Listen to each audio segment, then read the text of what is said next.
Police ಇಲಾಖೆಗೆ ನೀವು ಯಾವುದೇ ಒಂದು ಅಕ್ರಮ ಚಟುವಟಿಕೆ ಬಗ್ಗೆ ಒಂದು ಸಮುದಾಯದಲ್ಲಿ ಒಂದು ಶಾಂತಿ ಪ್ರಿಯರಾಗಿ ನೀವು ಮಾಹಿತಿ ಕೊಡಬೇಕಾದ್ರೆ ಒಂದು ಬಹಳಷ್ಟು ಜನರಿಗೆ ನಾವು ನಮ್ಮ ಮಾಹಿತಿ ಪೊಲೀಸರಿಗೆ ಕೊಡೋ ಸಂದರ್ಭದಲ್ಲಿ ನಮಗೇನೋ ನಮ್ಮ ಮೇಲ್ಗಡೆ ತಿರುಗಿ ಬಿದ್ದ್ಬಿಡ್ತಾರೆ ಯಾರು, ಇದು ಎಲ್ಲರಿಗೂ ಗೊತ್ತಾಗಿ ಬಿಡ್ತದೋ ಇಂತ ಭಯ ಇರ್ತದೆ.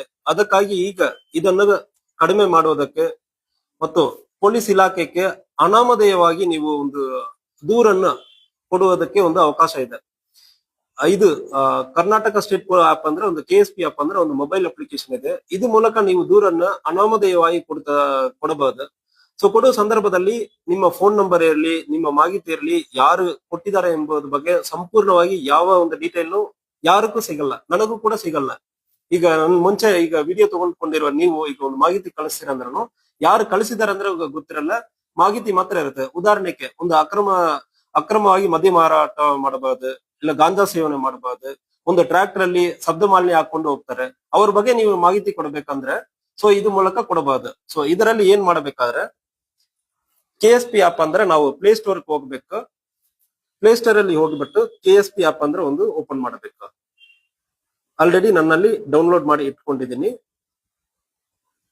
ಇದನ್ನು ಮತ್ತೆ ಓಪನ್ ಮಾಡಬೇಕು. ಫಸ್ಟ್ ಟೈಮ್ ಅಲ್ಲಿ ನೀವು ರಿಜಿಸ್ಟ್ರೇಷನ್ ಮಾಡ್ಕೊಳ್ಬೇಕಾಗುತ್ತದೆ. ಸೊ ನಮ್ಮ ಕರ್ನಾಟಕ ಸ್ಟೇಟ್ ಪೊಲೀಸ್ ಆಪ್ ಅಲ್ಲಿ ರಿಪೋರ್ಟ್ ಇನ್ಸಿಡೆಂಟ್ ಅಂದ್ರೆ ಬರ್ತದೆ.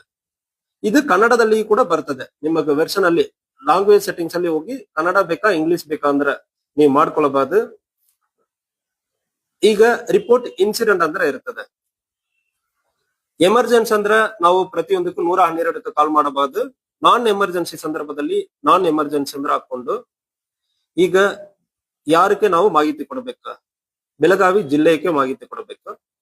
ಪೊಲೀಸ್ ಸ್ಟೇಷನ್ ನಿಮಗೆ ಗೊತ್ತಿರುತ್ತಂದ್ರೆ ಪೊಲೀಸ್ ಸ್ಟೇಷನ್ ಹೆಸರು ಹಾಕೊಳ್ಬಹುದು. ಉದಾಹರಣೆಗೆ ಬೈಲಹೊಂಗಲ ಅಂದ್ರೆ ಚೂಸ್ ಮಾಡಿದೀವಿ. ರಿಪೋರ್ಟ್ ಇನ್ಸಿಡೆಂಟ್ ಅಂದ್ರೆ ಬರ್ತದೆ. ಸೊ ಇದರಲ್ಲಿ ಇರುವ ಆಕ್ಸಿಡೆಂಟ್ ಆಗಿರಬಹುದು, ಅಸಾಲ್ಟ್ ಆಗಿರಬಹುದು, ಚೈನ್ ಸ್ನಾಚಿಂಗ್ ಆಗಿರಬಹುದು. ಸೊ ಬೇರೆ ಬೇರೆ ಇನ್ಸಿಡೆಂಟ್ ಇರ್ತದೆ. ಒಂದು ವೇಳೆ ಇದರಲ್ಲಿ ಇರೋದು ಯಾವ್ದು ಇಲ್ಲ ಅಂದ್ರೆ ಅದರ್ ಅಂದ್ರೆ ಹಾಕಿಬಿಟ್ಟು ನೀವು ಮಾಡಬಹುದು.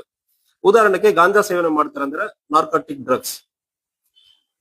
ಇದು ಅಡ್ರೆಸ್ ಎಲ್ಲಿ ನಡೀತಾ ಇದೆ ಅಂದ್ರೆ ಬೈಲಹೊಂಗಲ್ ಬಸ್ ಸ್ಟ್ಯಾಂಡ್ ಅಂದ್ರೆ ಬಸ್ ಸ್ಟ್ಯಾಂಡ್.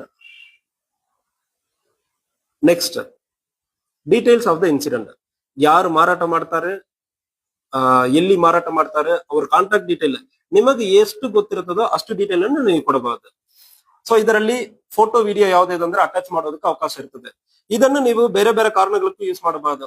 ಒಂದು ವೇಳೆ ಪೊಲೀಸ್ ಸ್ಟೇಷನ್ ಅಲ್ಲಿ ಯಾರು ಕಂಪ್ಲೇಂಟ್ ತಗೊಳ್ತಾ ಇಲ್ಲ ಅಂದ್ರೆ ಸಂದರ್ಭದಲ್ಲಿ ನಾನು ಪೊಲೀಸ್ ಸ್ಟೇಷನ್ ಹೋಗಿದ್ದೀನಿ ಕಂಪ್ಲೇಂಟ್ ತಗೊಂಡಿಲ್ಲ ಅಂದ್ರೆ ಇದರಲ್ಲಿ ನೀವು ಮಾಡುತ್ತೆ ಅಂದ್ರೆ ರೆಕಾರ್ಡ್ ಅಲ್ಲಿ ಇದು ಡಿಜಿಟಲ್ ಆಗಿ ಇದು ಎವಿಡೆನ್ಸ್ ಆಗಿ ಇರ್ತದೆ. ಮತ್ತು ಮುಂದಿನ ದಿವಸಗಳಲ್ಲಿ ಯಾರು ನೀವು ಕಂಪ್ಲೇಂಟ್ ಕೊಟ್ಟಿಲ್ಲ ಅಂದ್ರೆ ಹೇಳೋದಕ್ಕೆ ಅವಕಾಶ ಬರೋದಿಲ್ಲ. ಈ ಕರ್ನಾಟಕ ಸ್ಟೇಟ್ ಆಪ್ ಅನ್ನು ಉಪಯೋಗ ಮಾಡಿಕೊಂಡು ನೀವು ದೂರುಗಳನ್ನು ನೀಡಬಹುದು. ನಿಮಗೆ ಯಾವುದೇ ಸಮಸ್ಯೆ ಇರುವ ಸಂದರ್ಭದಲ್ಲಿ ಇದರಲ್ಲಿ ರಿಜಿಸ್ಟರ್ ಮಾಡ್ತೀರ ಅಂದ್ರೆ ನಾಳೆ ಕೋರ್ಟ್ಗೆ ಹೋಗುವ ಸಂದರ್ಭದಲ್ಲಿ ಕೂಡ ನಾನು ಇಂತಹ ದೂರು ನೀಡಿದ್ದೀನಿ ಅಂದ್ರೆ ಹೇಳುವುದಕ್ಕೆ ಅವಕಾಶ ಇರುತ್ತದೆ. ದಯವಿಟ್ಟು ಈ KSP ಆಪ್ ಅನ್ನು ಉಪಯೋಗ ಮಾಡಿಕೊಂಡು ಸಾರ್ವಜನಿಕರ ಮಾಹಿತಿ ಕೊಡಬೇಕಂದ್ರೆ ಹೇಳ್ಕೊಳ್ತೀನಿ.